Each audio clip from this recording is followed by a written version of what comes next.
Good morning সকলকে। একটা রবিবারের সকালের অনেক শুভেচ্ছা। সকালে জানলা দিয়ে আম গাছটা দেখছিলাম।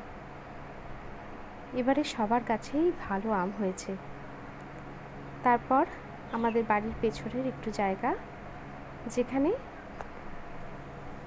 সিজনাল সবজি চাষ করা হয়, এখন পরিষ্কার করা হয়েছে, আবার গরমের সবজি লাগানো হবে। সকাল সকাল গুরুদেবকে প্রণাম করে চলে গিয়েছিলাম ঠাকুর ঘরে। ঠাকুর ঘর মুছে পরিষ্কার করে নিত্যদিনের সেবার ব্যবস্থা করেছিলাম। বাসনগুলো পরিষ্কার করে রাখা আছে, আর গাছের ফুল তুলে নিয়েছিলাম।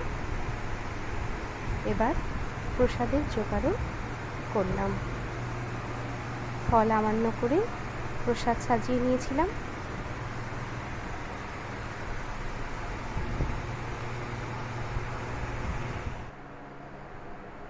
তারপর প্রদীপ জ্বালিয়ে পুজো সম্পন্ন করলাম।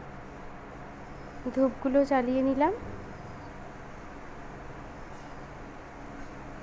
বাইরেও কিছু জায়গায় ধূপ দেওয়ার ব্যবস্থা আছে।